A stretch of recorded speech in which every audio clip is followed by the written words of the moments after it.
देखिए, आज हम लेकर आए हैं कक्षा 9 में गणित में चैप्टर नंबर 5 बहुपद तथा उनके गुणनखंड। बहुपद तथा उनके गुणनखंड। बहुपद तथा गुणनखंड को इंग्लिश में बोलते हैं पोलिनोमियल्स एंड देयर फैक्टर्स, मतलब उनके गुणनखंड। ठीक है जी। इसमें आपको क्या क्या पढ़ना, आपको मैथ नहीं उनके पास। इसमें आपको क्या क्या पढ़ना, बहुपद, बहुपद के प्रकार, दो बहुपदों का योग व अंतर और दो बहुपदों की गुणा व भाग और बहुपद के गुणनखंड और शेषफल प्रमेय और गुणनखंड प्रमेय। तो देखेंगे बहुपद हो क्या। पहले तो वैसे तो आप पहले भी पढ़ के आए होंगे थोड़ा थोड़ा सा बहुपद के बारे में। आज यहाँ देखेंगे आप बहुपद हो क्या। ये दिया परिभाषा 1, किसी निश्चित चर तथा अचर राशि के योग, अंतर, गुणा तथा भाग इत्यादि के संयोग से बने पद को बीजीय व्यंजक कहते हैं। बीजीय व्यंजक किसे कहते हैं हम? कुछ निश्चित चर, कोई चर ले लिया आपने निश्चित, अचर राशियाँ ले ली। अचर राशि कौन सी हो आपकी? अचर राशि कौन सी हो भाई? कौन सी हो भाई? कौन सी हो तो भैया जी अचर राशि? तो ऐसी बोलो ना, 1 2 3 4 5 ये सारी अचर है आपकी, जिनका मान कभी भी चेंज नहीं होता। और चर राशि कौन सी हो आपकी? जिनका मान हमारा बदलता रहता है, जो जैसे कि हमारे X Y Z, A B C D X Y Z सारे के सारे। संयोग से बने पद को बीजीय व्यंजक कहते हैं। जैसे 4x x square plus 2 x के 3 plus 4 x square, x plus 1 x बटे 2 आदि। इसी प्रकार अब दूसरी परिभाषा देखोगे, एक बीजीय व्यंजक जो पी एक्स बराबर a0 plus a1x plus a2x square plus dash dash dash an-1 x की घात n-1 प्लस an x के रूप का हो, जहाँ वास्तविक संख्या a1 a2 a3 an-1 an not equal to 0 वास्तविक संख्या है। मतलब क्या कहा? जहाँ आपका वास्तविक संख्याओं में कोई हो तथा n एक ऋणोत्तर पूर्णांक हो, तो वास्तविक संख्याओं पर x का बहुपद कहलाता है। मतलब क्या कहा? जहाँ आपका n का मतलब क्या है? यहाँ घात और आपका नंबर, देखो x की घात कितना है? n।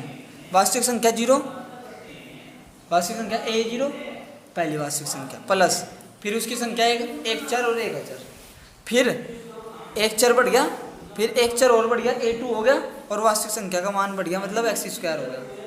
फिर आपका डैश डैश डैश ये तो चला गया कहाँ तक? ये तो an-1, तो x की घात चली गई n-1, मतलब इधर तो नीचे नंबर बढ़ता जा रहा है, ऊपर उसकी घात बढ़ती जाएगी चर पद की, वास्तविक संख्या का मान बढ़ता जाएगा और उधर उसका क्या बढ़ती जाएगी? घात। ठीक है, प्लस an आ जाओगा आपका, और x की घात भी कितना आ जाओगा आपका? n के रूप का हो तो क्या कहलाओगा आपका? और n एक ऋणोत्तर पूर्णांक हो, नॉन निगेटिव इंटीजर, मतलब कि जो प्लस का हो। ऋणोत्तर का मतलब हो जो प्लस का हो और रूट में ना हो। ठीक है जी, वो कहलाओगा आपका बहुपद। जैसे कि x square plus 2x x square x की 3 plus 3x plus 2 x plus 5 आदि बहुपद है। यहाँ है 3 बटे 2 एक्स स्क्वायर प्लस 5 बटे 2 एक्स प्लस 7 एक बहुपद है, जबकि 2x की घात 3 बटे 2 प्लस 5 x की घात 5 बटे 2 प्लस 7 बहुपद नहीं है। बहुपद क्यों नहीं है भाई ये? क्योंकि हमने कहा कि जो n होगा, जो घात होगी वो क्या होगी? ऋणोत्तर पूर्णांक। ऋणोत्तर पूर्णांक का मतलब है आपका प्लस का होगा एक तो, और एक पूर्णांक होगा अपने आप में। पूर्णांक, पूर्णांक कौन से हो? पूर्णांक हो आपके 1 2 3 4 5 -1 -2 -3 -4, सब के सब क्या हो? आपके पूर्णांक हो। ठीक है जी। जो बटे में देख रखा हो, जैसे कि 1/2 दे दिया, 2/3 दे दिया, 3/4 दे दिया, 5 बटे दे दिया, ये आपके पूर्णांक नहीं होते। ठीक है जी, ये नहीं आपके पूर्णांक होते।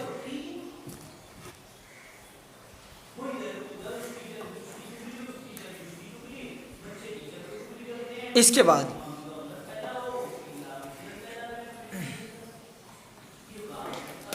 अगला टॉपिक, बहुपदों की परिभाषिक शब्दावली। एक बहुपद जो है वो कितने प्रकार के हो, कैसे हो, कौन कौन सा बहुपद कैसा होता है, उसकी पहचान कैसे करेंगे हम बहुपद की, इसके बारे में पढ़ेंगे। पहला, एक पदी बहुपद। एक पदी बहुपद को बोलते हैं इंग्लिश में मोनोमेल्स। क्या बोलते हैं? मोनोमेल्स। ऐसा बहुपद जिसमें केवल एक ही पद हो, एक पदी बहुपद कहलाता है। जिसमें केवल आपका एक ही पद हो वो आपका कैसा बहुपद कहलाओगा? एकल बहुपद या एक पदी बहुपद। उदाहरण जैसे 5x 2x स्क्वायर 6x की 3 आदि। दूसरा, द्विपद बहुपद। द्विपद बहुपद जिसमें दो पद हो, नाम से पता चल रहा बच्चों, ठीक है। द्विपद बहुपद आपका क्या कहा? ऐसा बहुपद जिसमें केवल दो पद हो, द्विपद बहुपद कहलाता है। जिसमें केवल आपके दो पद हो, द्विपद बहुपद कहलाओगा आपका। इसके बाद त्रिपद बहुपद, ट्रिनोमेल्स, जिसमें आपके तीन पद हो। ऐसा बहुपद जिसमें आपके केवल तीन पद हो, त्रिपद बहुपद कहलाता। जैसे 2x स्क्वायर x 3x + 5। अब आप समझ सकते हैं जिसमें खाली एक पद एक पदी बहुपद, दो पद द्विपदी बहुपद, तीन पद है जिसमें वो त्रिपदी बहुपद, ठीक है जी। इसके बाद शून्य बहुपद। ऐसा बहुपद जिसके सभी पद के गुणांक शून्य हो, शून्य बहुपद कहलाता है। जिसमें गुणांक चर पद के शून्य हो, आपके क्या कहलाओगे? शून्य बहुपद। जैसे कि 0x स्क्वायर 0x आ गया, 0x की 3 0x स्क्वायर + 0 आदि। अचर बहुपद। अचर बहुपद ऐसा बहुपद जिसमें केवल एक पद हो, वह भी वास्तविक संख्या का अचर बहुपद कहलाता है। जिसमें केवल एक ही पद हो और कैसा हो वो? वास्तविक संख्या का। वास्तविक संख्या कौन सी हो आपकी? आपकी प्राकृतिक, चर, अचर, पूर्णांक, पूर्ण संख्या, सारी वास्तविक संख्या हो आपकी, ठीक है जी। जैसे 6 हो गया, 2√3 हो गया आदि।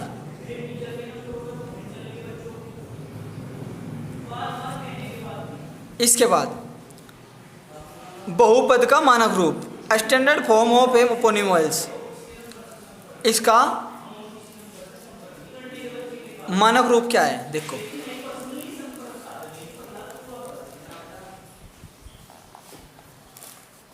जब किसी बहुपद को चर राशि की घातों के आरोही क्रम या अवरोही क्रम में लिखा जाता है। आरोही क्रम बढ़ता क्रम असेंडिंग ऑर्डर, अवरोही क्रम घटता क्रम डिसेंडिंग ऑर्डर में लिखते हैं तो वह उस बहुपद का मानक रूप कहलाता है। जैसे बच्चों मैं आपको करके दिखाऊं,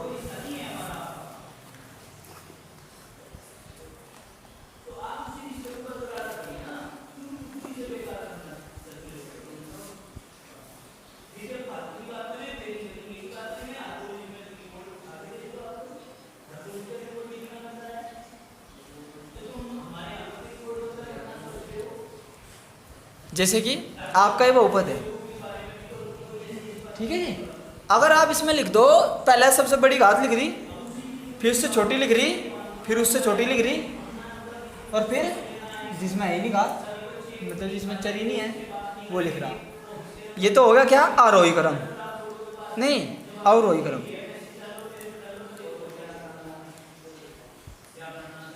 घटता क्रम, अगर मैं लिखूं आरोही क्रम,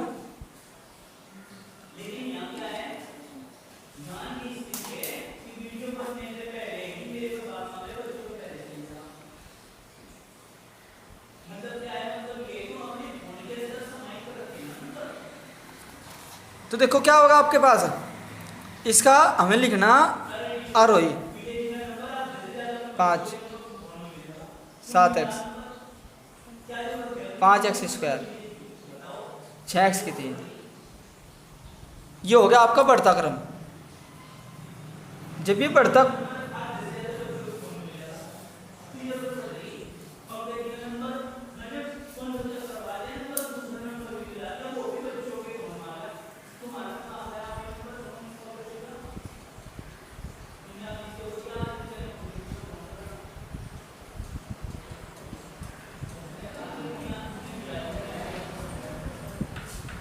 ये हो गया आपका आरोही क्रम। ठीक है जी। इसके बाद बहुपद का मानक रूप हो गया आपका। आगे बढ़ेंगे आप। आपको दे रखा है यहाँ एक पदीय बहुपद, केवल एक पद वाला बहुपद, केवल एक पद हो जिसमें द्विपद बहुपद, केवल दो पद वाला बहुपद, त्रिपद बहुपद, केवल तीन पद वाला बहुपद, शून्य बहुपद, सभी पदों का शून्य गुणांक वाला बहुपद, अचर बहुपद, केवल एक पद वास्तविक संख्या वाला बहुपद, मानक रूप बहुपद के सभी पदों को आरोही अवरोही क्रम में लिखना। ठीक है जी। आगे बढ़ेंगे। अब आपके एग्जाम्पल दिए ना बहुपद को छांटिए। अब बहुपद को हमको कैसे छांटेंगे? जहाँ आपके चर की घात क्या होगी? ऋणोत्तर पूर्णांक होगी। ऋणोत्तर का मतलब एक तो प्लस की होगी और एक क्या होगी? पूर्णांक। वो तो कहलाओगे आपकी क्या? बहुपद कहलाओगा। अगर वहाँ बहुपद में ऋणोत्तर पूर्णांक नहीं है तो क्या कहलाओगी? बहुपद नहीं है। आपको मैं एग्जाम्पल करके देख रहे पहले जो आपकी किताब में दिए गए।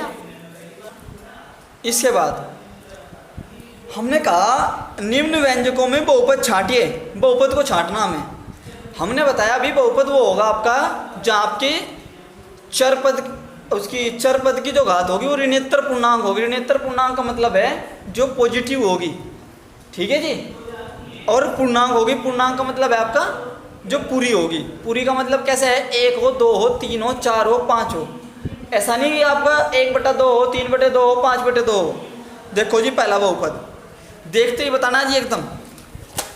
3x² plus x plus 1। x की घात देखनी तुरंत हमें तो। कितनी x की घात? यहाँ 2। ऋणोत्तर पूर्णांक है, 2 पूर्णांक हो तो क्या है? बहुपद है। अगले में चलो √5 x की घात 3। रूट जो है वो 5 पे है, x पे नहीं है। कभी x पर सोचो आप। x तो ये 5 4 3, ये तो अचर पद तो आपको चाहिए, रूट में जो चाहिए कैसा भी हो जो, इसका फर्क नहीं पड़ता। हमें तो फर्क पड़ेगा किससे? बहुपद के अंदर x की घात से, चर की घात से। x की 3 है तो क्या होगा? ये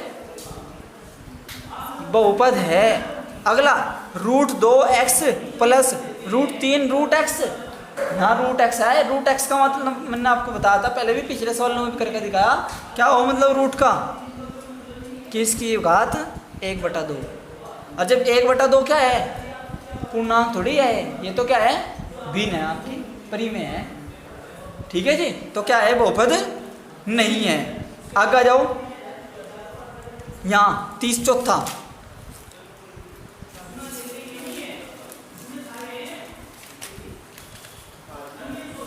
x की 3 - 3/x की 3 + 15। x की 3 है जिसे ऊपर लेके जाएंगे। देखो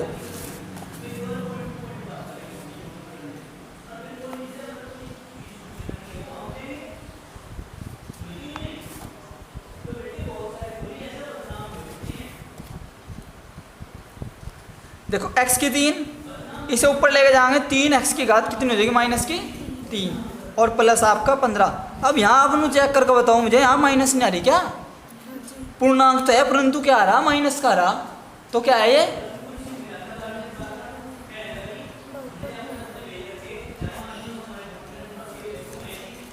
नहीं है। आगे चलो।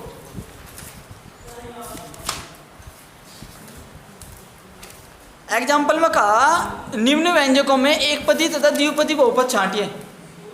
छांट दो भाई। एक पदी द्विपदी कैसे छांटक रहे हम? जिसमें एक पद हो एक पदी, इसमें दो हो द्विपदी।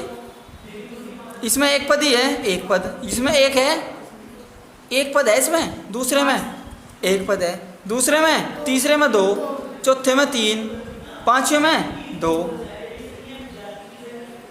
हो जाएगा भाई। अगला निम्नलिखित बहुपदों को मानक रूप में लिखिए। मानक रूप कैसा हो?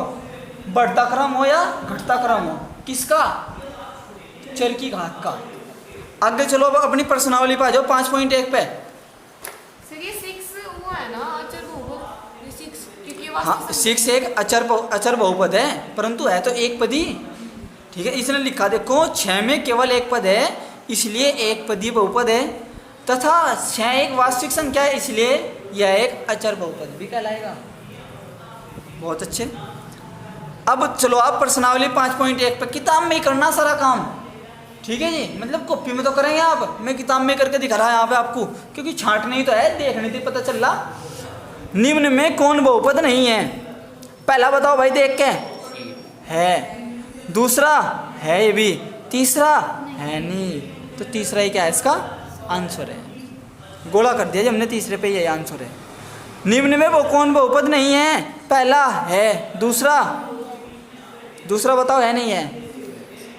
दूसरा तो है बहुपद, 7 बहुपद नहीं है, एक पदी बहुपद नहीं है 7। तीसरा x2 + 5x + 3 बटे 3x + 5, वो इनमें से कोई नहीं।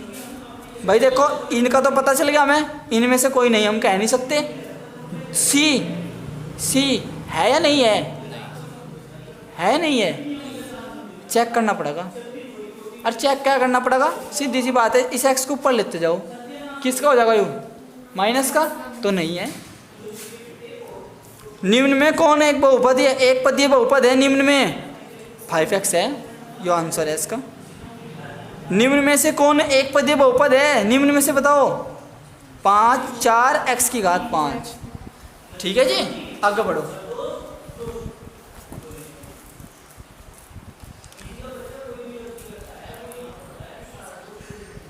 निम्न में से कौन द्विपदीय बहुपद है? बताओ। पहला, दूसरा, तीसरा, सभी सत्य है। निम्न में से कौन त्रिपद बहुपद है? पहला है 2 पद है, दूसरे में है 3, तीसरे में भी नहीं है और चौथा भी नहीं होने का। बहुपद का आरोही क्रम क्या है? आरोही मतलब बढ़ता क्रम, कौन सा होगा? आरोही बढ़ता। पहले तो सबसे छोटा होना चाहिए, सबसे छोटा कौन है इसमें? 6। सबसे छोटा मतलब जिसमें है नहीं 6, देखो कौन से में है 6, पहले में ही दे रखा 6। फिर 6 के बाद x वाला होना चाहिए, x वाला 6x है। फिर उसके बाद x की 2 घात होनी चाहिए, 2 है। 3 होनी चाहिए, 3 है। 4 होनी चाहिए, 5 होनी चाहिए, 5 है भाई।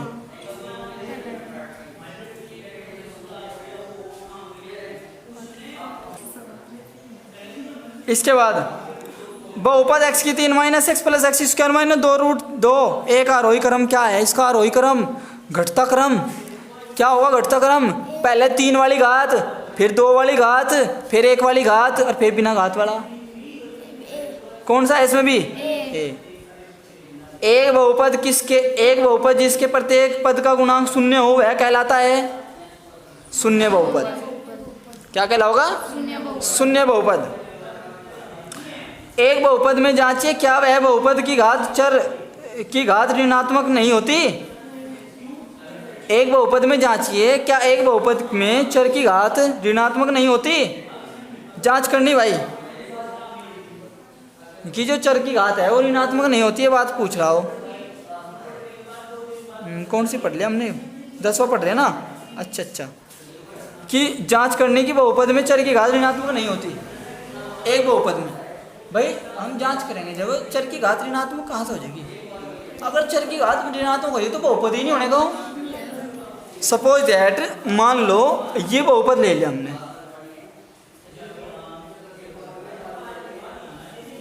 ये ले लिया,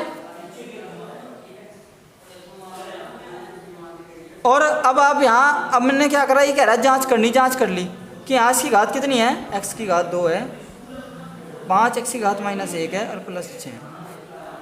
इसकी घात -1 लगा दी, ऋणोत्तर पूर्णांक है -1 है ही नहीं, ये तो क्या है? ऋणात्मक घात हो रही। ऋणोत्तर का मतलब है ऋणोत्तर प्लस की हो, तो ये क्या है? बहुपद ही नहीं होने का है। क्यों? क्योंकि इसकी घात -1 है, तो ऐसा बहुपद नहीं होने का जिसमें घात माइनस की हो जाएगी। एक बहुपद जिसमें केवल वास्तविक संख्या का एक पद हो, उस बहुपद का नाम लिखिए। जिसमें एक हो बस, वास्तविक संख्या हो। वास्तविक संख्या मतलब 5 हो जा, 6 हो जा, 2√3 हो जा, वो क्या कहलाओगा आपका? अचर बहुपद। लिख देंगे ये नाम अचर बहुपद। 12वां, निम्न व्यंजकों में कौन बहुपद है और कौन नहीं है? बता दो। पहला देखो x की घात 2 5x + 6 है बहुपद। दूसरा देखो x की 2 + 6x है बहुपद। अच्छा, पहले वाला कितने पदी बहुपद है? और दूसरा तीसरा √2 x² प्लस √3x। x के ऊपर रूट नहीं है, √3 के ऊपर है बस, तो ये भी क्या है, बहुपद है। चौथा 2x प्लस 1/x²। देखेंगे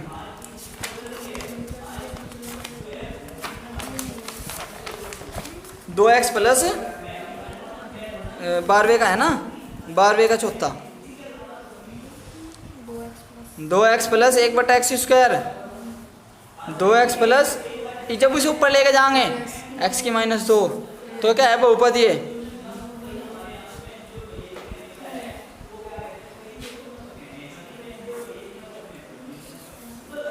ठीक है,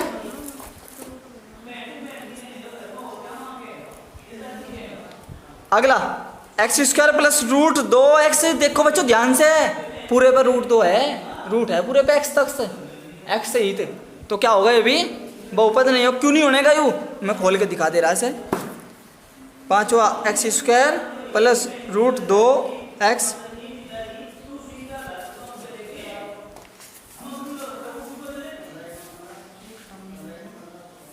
x² 2x की घात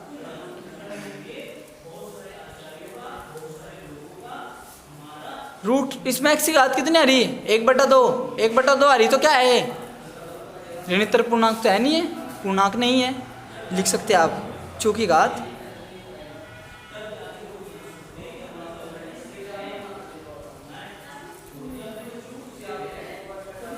पूर्णांक नहीं है, इसलिए बहुपद नहीं है।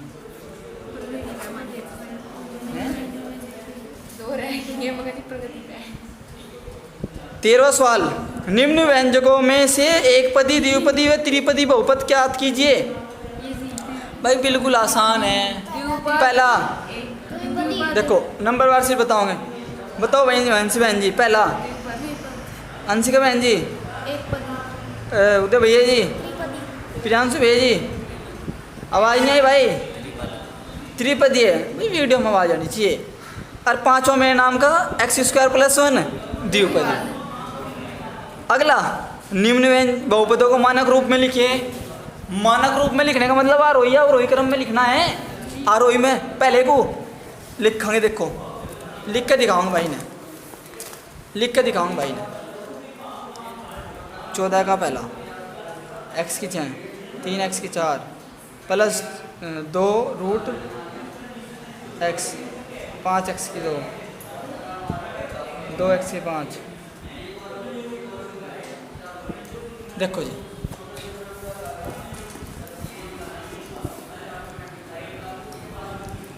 x की 6, 3x की 4 नहीं, आरोही अवरोही में कह रहा है ना, मानक रूप में कोई से में लिख दो।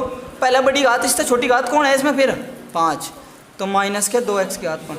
बच्चों ध्यान चिन्ह का रखना, कौन है इसकी इनके साथ, 5 से छोटी कौन है, 4, तो 3x की 4 माइनस 3, तो 4, ये देखो ये भी हो गया, ये भी हो गया, ये भी हो गया। इसके बाद 3, 4 के बाद 3 है इसमें, है नहीं, 2 है, 2 के बाद √2x है, और फिर प्लस के। अब कैसा क्रम है बच्चों, अगर मैं कहूँ आपको,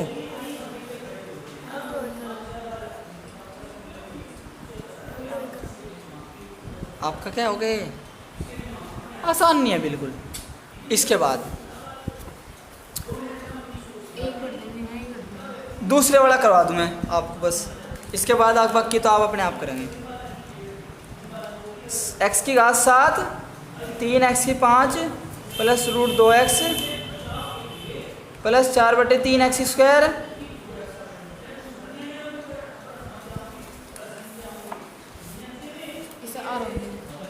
कोई सी में लिख लो, आरोही में लिखे, बढ़ते क्रम में लिखे। सबसे पहला वो लिखो जिसमें x नहीं है, 4, फिर x वाला लिखो जिसमें x है, माइनस के देखो √2 की घात तो 6 है, √2x का इसकी 6 है, और ये लिखो प्लस के √2x। ये रूट यहाँ लग गया बच्चों, गलती हो गया, 4 प्लस √2x है अलग से। एक्स के बाद एक्स स्क्वायर, ये 3, एक्स स्क्वायर के बाद 3 वाली है ना, 4 वाली है ना, 5 वाला है, हाँ ये 6 वाली भी है, 7 वाली भी है, इससे बड़ी भी है कोई।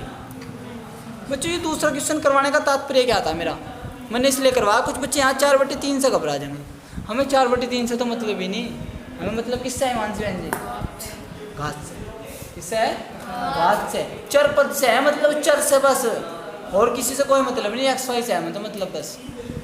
अब इस प्रकार से आपकी एक्सरसाइज हो जाती है कंप्लीट। बच्चों उत्तरमाला भी दे रखी है आपकी किताब में ही, आप अपना आंसर चेक भी कर सको सही है गलत है। आज के लिए बस इतना ही, एक्सरसाइज 5.1 कंप्लीट, ठीक है जी। फिर अगले वीडियो में मिलेंगे आपके एक्सरसाइज 5.2 के लिए। धन्यवाद, जय हिंद जय भारत।